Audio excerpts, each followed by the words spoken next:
Amén, amén y amén. Hoy yo voy a invitarles a reflexionar en un verso de la primera carta del apóstol Pablo a los Corintios. Antes de decir el verso, déjame recordarte que la ciudad de Corinto es la capital o fue la capital de una provincia romana que Julio César certificó, consolidó. Era la provincia romana de Acaya. Y esta era una de las ciudades más diversas, más desarrolladas, más prósperas y más fructíferas en cuanto a pensamiento intelectual, pensamiento religioso. Y fue precisamente esta iglesia en esta ciudad donde el apóstol Pablo fundó lo que hoy conocemos como la iglesia de los Corintios. La fundó en su segundo viaje misionero y después Pablo siguió a Éfeso y a partir de Éfeso, allí donde estuvo 3 años, mantuvo una comunicación constante con esta iglesia. Entre Éfeso y Corinto, más o menos en barco, se demoraba la comunicación aproximadamente una semana. Y es por eso que el apóstol Pablo visitó varias veces la iglesia de los Corintios y también envió comunicación. Pero lo más interesante de la comunicación de Pablo con estos griegos, con esta iglesia diversa, esta iglesia intelectual, es que Pablo insiste que para él lo más importante era exponerles a ellos al evangelio, a las buenas noticias, y lo que significaba para Pablo evangelio tenía que ver con lo que Pablo llamó la palabra de la cruz. Yo quiero que tú captes en estos minutos iniciales el concepto. Por ejemplo, voy a leer el capítulo 1, verso 17, aunque vamos a estar predicando del 23. En el verso 17 Pablo dice: pues no me envió Cristo a bautizar, sino a predicar el evangelio, no con sabiduría de palabras, para que no se haga vana la cruz de Cristo. Es interesante que para Pablo predicar el evangelio estaba relacionado con la cruz de Cristo. No estaba relacionado con la religiosidad del bautismo. Dice, no me envió Dios a bautizar, sino a predicar el evangelio. No estaba relacionada con la retórica griega, con la elocuencia. Dice aquí sabiduría de palabras. Todo parece indicar que el evangelio, su centro, tiene un contenido que es lo esencial, es lo más importante. Hoy en el siglo XXI, cuando todos los predicadores se esfuerzan por cautivar una audiencia, cuando toda la gente, los influencers, tratan de cautivar una audiencia, de buscar más me gusta, de impactar más gente, la gente generalmente piensa en la manera de comunicar. La gente generalmente piensa en los medios para comunicar, pero en muy pocas ocasiones considera el efecto del contenido, de la sustancia que uno comunica. Aquí el apóstol Pablo está diciendo, el evangelio no se comparte en un vacío. El evangelio tiene un contenido, tiene una sustancia, y todos los creyentes del siglo XXI haríamos bien en compartir esa sustancia. Aquí quiero aprovechar para decirte lo siguiente también. Cuando la gente me pregunta qué es lo que mejor me ha salido en mi ministerio personal, mi ministerio pastoral, la respuesta es esta: exponer la palabra o dejar que la Biblia hable por sí mismo. Exponer a la gente al mensaje de la Escritura más allá de cualquier broma, cualquier ilustración, cualquier anécdota, que en el caso de los hispanos nos gusta muchísimo, pero lo más importante es el contenido del evangelio y el efecto que hace sobre los oyentes. Debo recordarte que la palabra de Dios es viva, es eficaz, es inspirada, es respirada por Dios. Y hay algo sobrenatural que sucede cuando una persona se expone a ella. En el siglo XXI, hoy es más difícil que nunca antes tener gente en nuestras iglesias, reclutar personas, tener personas que estén dispuestos al menos a gastar 1 hora de la semana para venir a un servicio. Uno tiene que aprovechar al máximo y exponer a esa persona al mensaje central del evangelio, al contenido del evangelio. Hoy hay una idea que quiero dejar en tu mente y en tu corazón, es esta: el contenido del evangelio importa. El contenido, la sustancia, el centro del evangelio importa. Para Pablo, tenía que ver con el mensaje de la cruz, con el mensaje del crucificado. Y para aquella primera audiencia de la iglesia de los Corintios, esa audiencia multicultural, multilingüe, desarrollada como la Nueva York de hoy, se dice que Corinto era como New York en el día de hoy, ese mensaje del Cristo crucificado no tenía mucho sentido, como tampoco lo tiene para la gente de hoy. Es nuestro mayor reto en el día de hoy articular este mensaje de tal manera que haga sentido para una mentalidad que está construida sobre el mundo grecorromano, sobre el pensamiento filosófico grecorromano. Así que el contenido del evangelio importa, y aquí voy a exponer tres perspectivas que tienen que ver con el contenido del evangelio. La primera es esta: el evangelio es mucho más que caridad, humanidad, ayudar personas. Cuando hablamos de evangelio, obviamente significa buenas noticias, pero cuando en el mundo occidental usted piensa en algo cristiano, la gente piensa en algo humano. Una labor humanitaria, una labor de caridad, una labor de ayudar, y obviamente eso es una implicación ética del mensaje cristiano. Pero noten ustedes como dice el texto en el verso 23, pero nosotros predicamos a Cristo crucificado.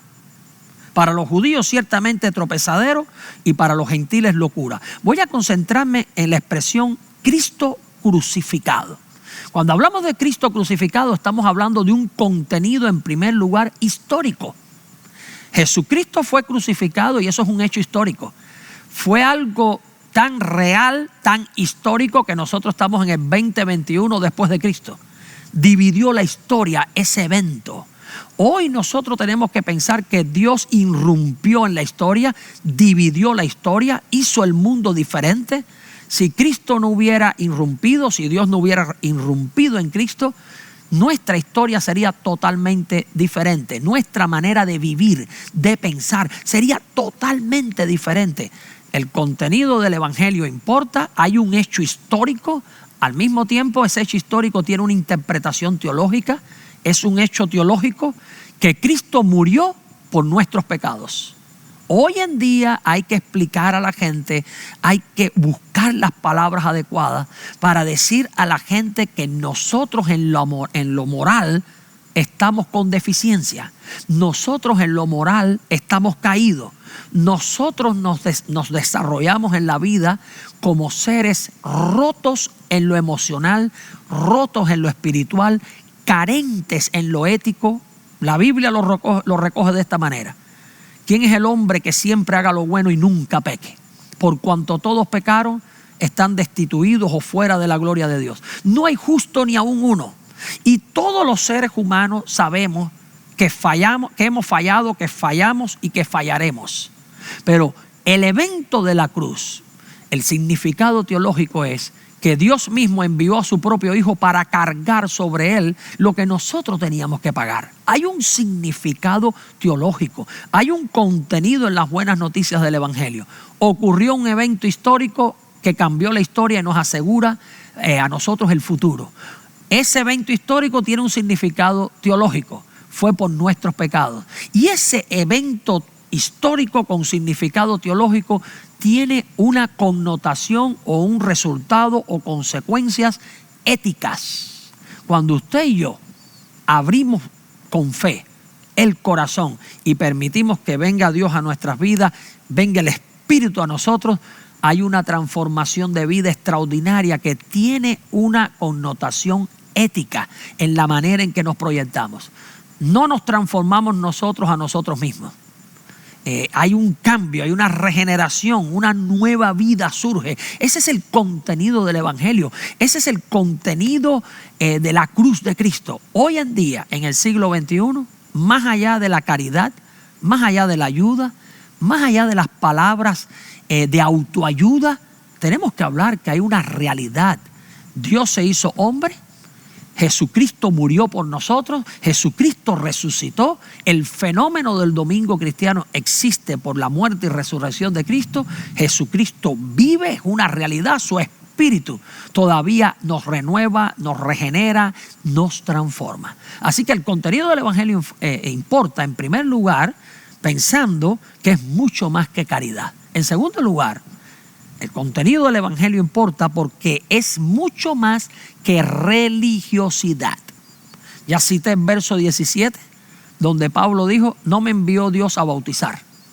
Y es interesante que Pablo no está enseñando aquí algo contra el bautismo, sino contra la religiosidad, la mera religiosidad.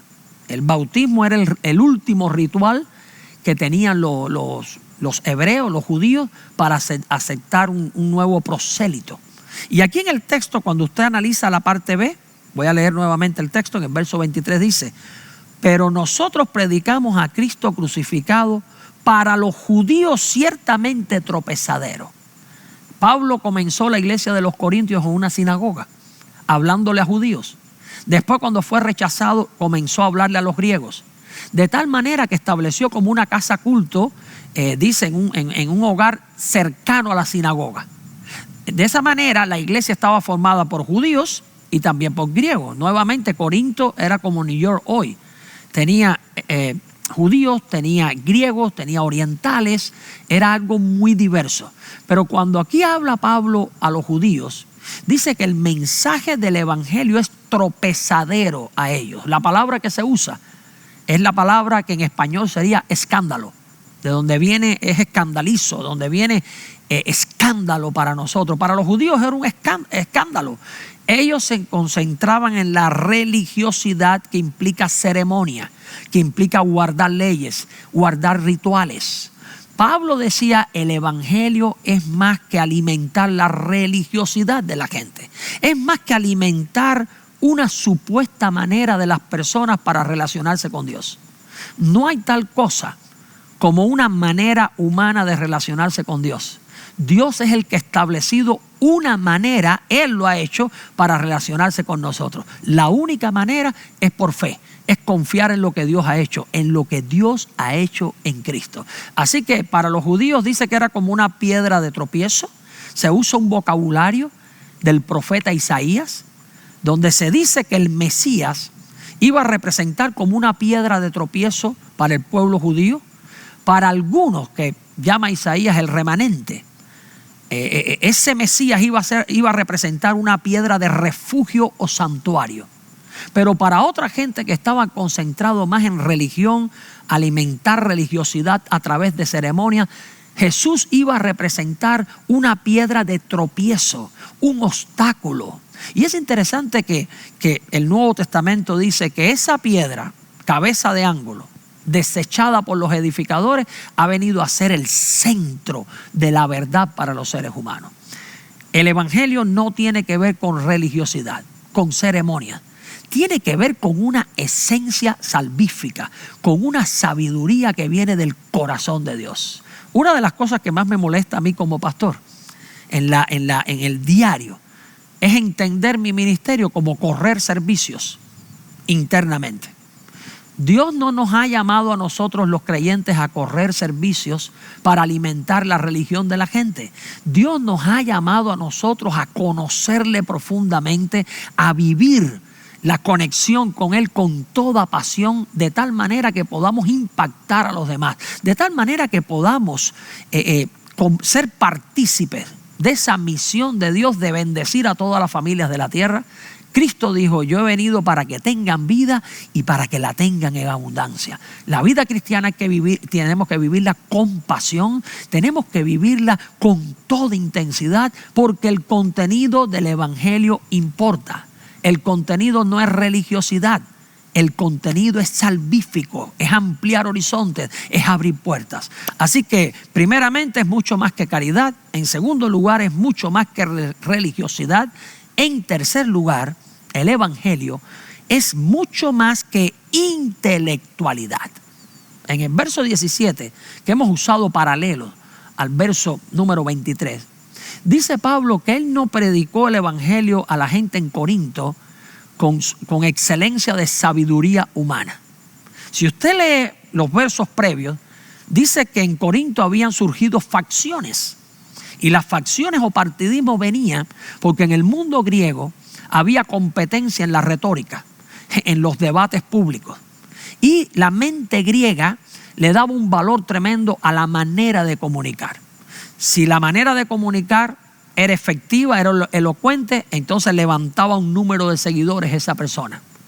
Todo parece indicar que incluso Apolo, que en el libro de Hechos se dice que llegó a Corinto cuando Pablo se iba, este hombre que venía de Alejandría, judío que había sido formado en el centro cultural de aquel momento, que era Alejandría, él era elocuente, dice la Biblia, era una gente de una retórica tremenda. Él hizo un impacto en alguna gente mayor que incluso el que había hecho Pablo. Y los seguidores comenzaron a comparar a Apolos con Pablo. Yo soy de Apolo, otro es de Pablo, e incluso entonces con Pedro, los judíos.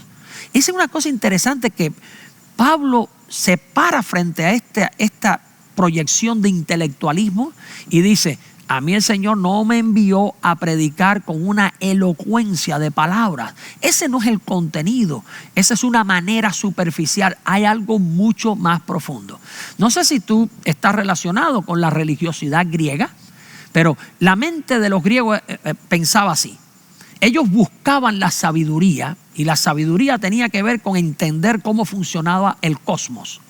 Si ellos entendían cómo funcionaba el cosmos o mundo o universo, entonces ellos sabían cómo controlar el universo, y de esa manera ellos se parecían más a los dioses. Por eso los griegos intelectuales que buscaban la sabiduría, los padres de la filosofía, Sofía es sabiduría en griego, ellos entonces eran muy religiosos, porque mientras más conocían la manera de controlar el mundo, más se parecían a los dioses, y por tanto ellos buscaban tener conexión con muchos dioses. Antes de llegar a Corinto, Pablo estuvo en Atenas, habló en el Areópago, y él se fijó que había muchos monumentos a muchos dioses. Incluso había un monumento al Dios no conocido, porque los griegos estaban buscando todas las alternativas intelectuales para conocer mejor cómo funcionaba el mundo, para poder controlarlo y de esa manera parecerse a los dioses. Esa es la religiosidad griega. Hoy en día, en el siglo XXI, aquí en Estados Unidos, nosotros nos parecemos muchísimo a los griegos. Queremos conocer más, queremos tener más control sobre todas las cosas. El ser humano es así en la mentalidad occidental, pero eso te lleva a una religiosidad que en última instancia es ignorancia, porque no se trata de lo que tú puedes controlar del mundo, se trata de lo que Dios ha revelado, manifestado en Cristo Jesús.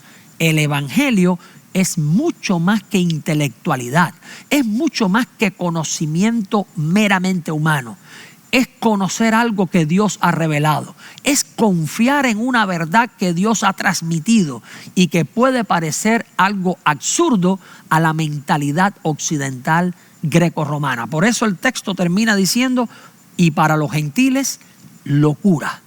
Para la gente del mundo occidental, para la gente del tiempo de Pablo, para la gente del tiempo de hoy, la palabra de la cruz, el Cristo crucificado, puede parecer algo absurdo.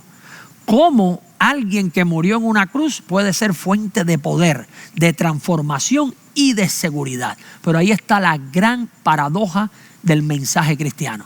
Lo que aparentemente es débil se convirtió en lo más extraordinario y fuerte que puede tener una persona durante toda su vida terrenal. Quiera Dios que tú valores profundamente el contenido del evangelio. Si tú eres un líder de iglesia, si tú eres un pastor, quiera Dios que te apegues a este libro de tal manera que cuando lo comuniques el contenido que esté aquí, que dejes hablar a este libro más que usar una retórica, una comunicación con técnicas que al fin y al cabo quedan en la superficie, pero no hacen un gran impacto. Si dejas que este libro hable, las vidas van a ser transformadas. Yo termino diciéndote esto. En este momento yo estoy terminando un programa doctoral que su eje central es Biblia. Y te puedo decir, no hay satisfacción más profunda para el alma humana que leer, aprender, conocer de este libro. Este libro es palabra de Dios. Este libro, cuando tú lo aprendes, aquí estamos hablando del evangelio sólido, la palabra de la cruz que transforma los corazones.